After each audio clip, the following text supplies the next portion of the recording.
مساء الفل يا رجاله. ريلمي سي 15 اعلمكم ازاي تفكوه. هنطلع بيت الخط الاول.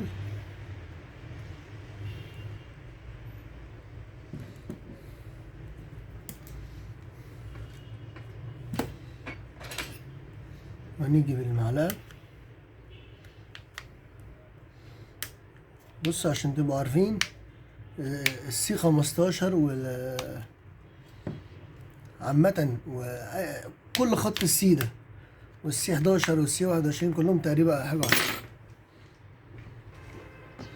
معلش انا وقفت الفيديو بس كده، كان في عميل دخل.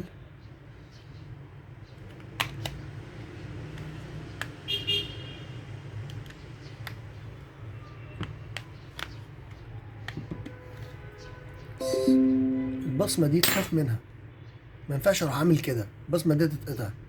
خليني دايس عليها كده وحاول بحنية هتعمل تك معايا كده، شايفين؟ عشان ما تتقطعش منك الفلات، لازم اكون دايس عليه عشان تطلع من اللزق ده. ادي المسامير.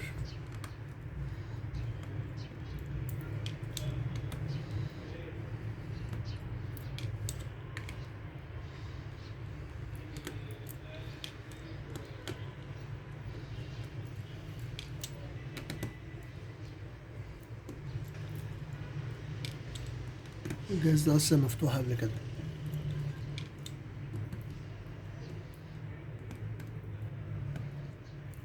باينة.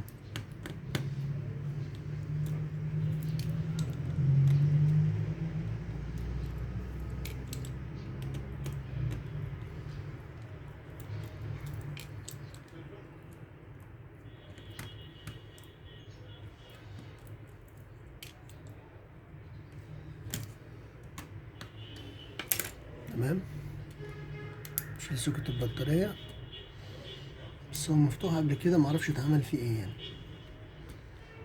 بس هو المسامير باينة ان هي اتفكت قبل كده.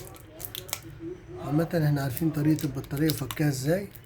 بتشيل اول طبقة كده ناعمة زي دي كده، وبعدين تمسكها كده، وامسك بقى دي اليد دي واسحب دي لفوق كده.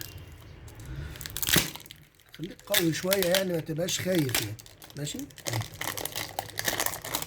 خلي عندك جامد، موضوع بسيط.